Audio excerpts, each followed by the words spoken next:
Hey guys, welcome back to my channel. आप लोगों को थंबनेल से पता चली गया होगा, इस वीडियो का टॉपिक है perks of doing BSc nursing from AIIMS. Okay, so आप लोग जानते भी हो एंड हमारे मतलब आसपास सबको एम्स एम्स एम्स एम्स का बड़ा नाम रहता है, पर एग्जैक्टली क्या आपको उससे फ़ायदा होने वाला है? क्या सही में आपको उससे फ़ायदा होने वाला है भी या नहीं? या फिर आप कहीं से भी नर्सिंग कर रहे हो या किसी अलग गवर्नमेंट कॉलेज से या किसी प्राइवेट कॉलेज से, तो वो क्या सब सेम रहेगा? तो ये चीज़ काइंड ऑफ डिफरेंस और बेनिफिट हम इस वीडियो में देखेंगे। तो वीडियो को एंड तक देखना बहुत हेल्पफुल रहेगी आपको डिसाइड करने पे कि क्या हमें इतनी मेहनत करनी चाहिए कि हमें नर्सिंग करनी हो तो हम एम्स ही कर पाएँ, या फिर हम कहीं से भी कर लें और अपनी पढ़ाई अच्छी रखें, ठीक है? तो चलो वीडियो में आगे बढ़ते हैं। तो सबसे पहले अगर हम बेनिफिट की बात करें तो लाइक आपने एम्स में एडमिशन ले लिया, ठीक है? तो वहाँ पे आपको ऑब्वियस है कि एजुकेशन अच्छी मिलेगी, पर मेरे अकॉर्डिंग आपको कॉलेजेस में जो मैंने देखा है, ठीक है, आपको एजुकेशन अच्छी मिलेगी, पर ज़्यादा से ज़्यादा अगर आपको पढ़ाई करनी है कॉलेज में तो आपको वो खुद ही करनी है, ठीक है? आपको कोई आके स्पून फीडिंग नहीं कराएगा, आपको वो खुद ही करनी है, चाहे वो आप किसी अच्छे से अच्छे कॉलेज में पढ़ रहे हो, ठीक है? या आप किसी गवर्नमेंट स्टेट गवर्नमेंट अच्छे कॉलेज में पढ़ रहे हो या किसी प्राइवेट कॉलेज में पढ़ रहे हो। पर अगर आपको अच्छा पढ़ना है तो आपको खुद की मेहनत भी डालनी है। तो एजुकेशन इज़ गुड, पर इसके लिए ये एम्स नहीं मिला तो दुखी होने की ज़रूरत नहीं है। आप किसी और कॉलेज में पढ़ रहे हो तो अपनी पढ़ाई को कंटिन्यू करना है। इसका एक फ़ायदा है कि पढ़ाई अच्छी रखनी क्यों ज़रूरी है आपको खुद से, उसका मैं बाद में बताऊँगी, ठीक है? तो एक हो गया हमारा एजुकेशन का, एक हो गया क्लिनिकल एक्सपोज़र। यहाँ पे एक लैकिंग पॉइंट है और कॉलेजेस का कि आपको एम्स में आपको यहाँ पे ना हर तरह के केसेज़ देखने को मिल जाते हैं। पता है इतनी वैराइटीज़ ऑफ केसेज़, इतने तरह के आपको मशीन्स, इंस्ट्रूमेंट्स, मतलब हर चीज़ का जो एक्सपोज़र है, हर बोर्ड का एक्सपोज़र, ओटी, आईसीयूज़, सारे मेड-सर्च बोर्ड, तो वो आप सबको बहुत अच्छा एक्सपीरियंस उसका हो जाता है अपनी पढ़ाई के टाइम पर ही, अपने कोर्स के ड्यूरेशन में। आपको उसके अलग से एक्सपीरियंस लेना, जब आप किसी हॉस्पिटल में जॉब करने जाओगे आफ्टर योर कोर्स, तो आप एकदम ऐसा फ़ील नहीं करोगे कि या वी आर फ्रेशर, नो। मतलब इतना एक्सपोज़र सच में हो जाता है, इतना एक्सपीरियंस आपको बहुत अच्छा हो जाता है। पूरे उसमें और अच्छा खासा कॉन्फिडेंस भी जो आपका बिल्डअप हो जाता है। पर यही चीज़ अगर हम किसी और कॉलेज से करते हैं ना, तो वहाँ पर हो सकता है कि हमें इतनी वैरायटी, इतना अच्छा जो भी हमारा एक्सपीरियंस आएगा वो ना मिले। तो ये लैकिंग पॉइंट हो सकता है हमें आगे एंट्रेंस एग्ज़ाम निकालने में, एंड येस ये होता है जो मैंने देखा है, ठीक है?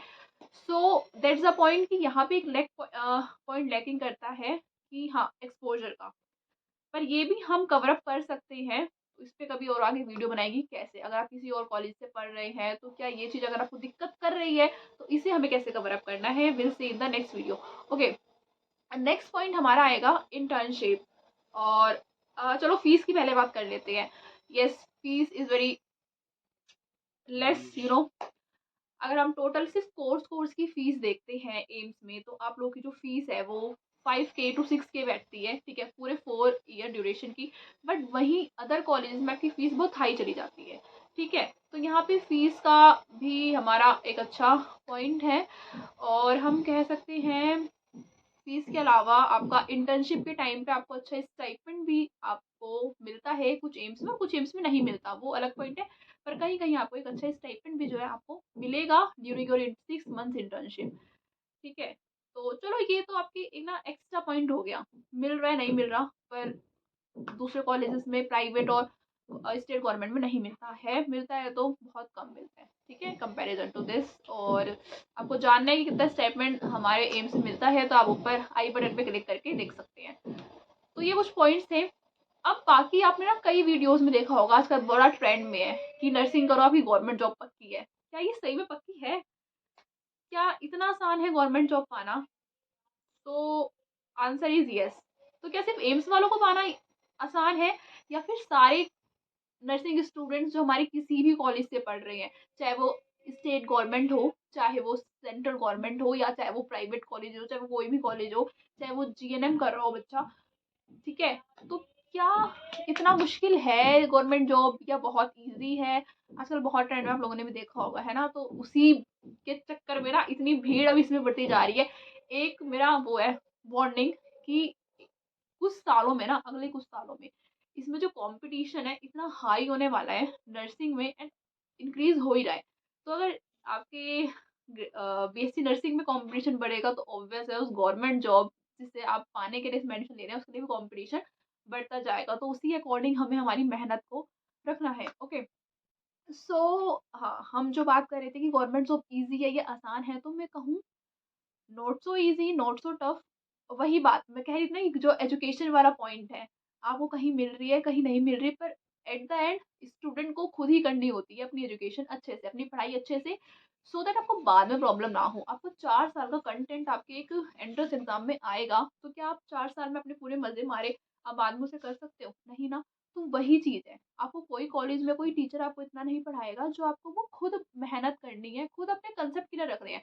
ये नहीं कह रहा कि सिर्फ किताबी कीड़ा बन के रहो, हर चीज़ एक्सप्लोर करो, बट आपको अपने सारे टॉपिक्स कंसेप्ट के लिए रखना है, चाहे वो आप कोचिंग से करो चाहे वो कैसे करो, नोट्स बिल्ड रखो। तो ये चीज़ है कि एजुकेशन आप कहीं से भी लो, पर वो आपकी रिस्पॉन्सिबिलिटी है कि मुझे एक एंट्रेंस निकालना है, मुझे अपनी एक गवर्नमेंट जॉब चाहिए, तो मैं ये पढ़ाई अपनी अच्छे से करूँ। ठीक है, गवर्नमेंट जॉब ईजी नहीं है, बस थोड़ा मेहनत की ज़रूरत है, और अब तो धीरे धीरे इसमें बहुत कंपटीशन बढ़ता जा रहा है, तो या आपको मेहनत करनी पड़ेगी। विदाउट मेहनत तो कोई आपको जॉब नहीं मिलने वाली।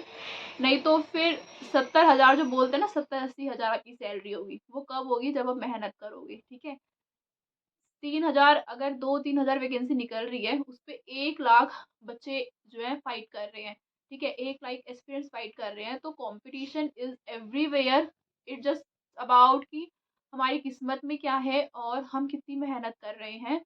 बाकी आप लोगों को, तो मेरा जॉब वाला पॉइंट यहाँ पे क्लियर करना था कि मेहनत मेहनत मेहनत करनी पड़ेगी। ऐसा नहीं है आप एम्स मेडिसिन ले लो तो छुट्टी नहीं।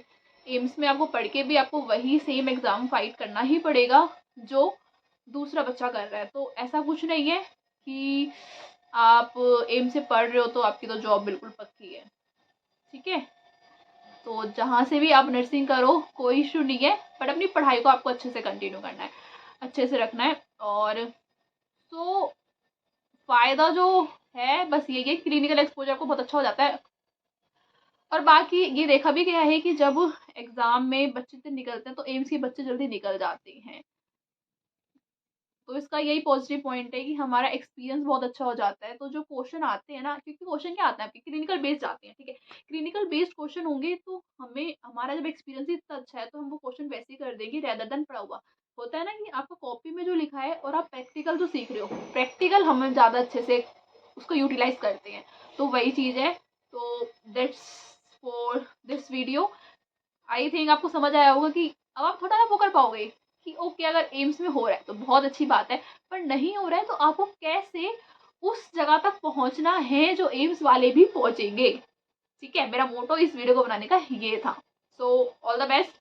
कोई आपको डाउट हो रिगार्डिंग बीएससी नर्सिंग और any other course, so comment down in the blog, so I reply, and video बनाने की नीड होगी तो वीडियो भी बनेगी। Bye bye.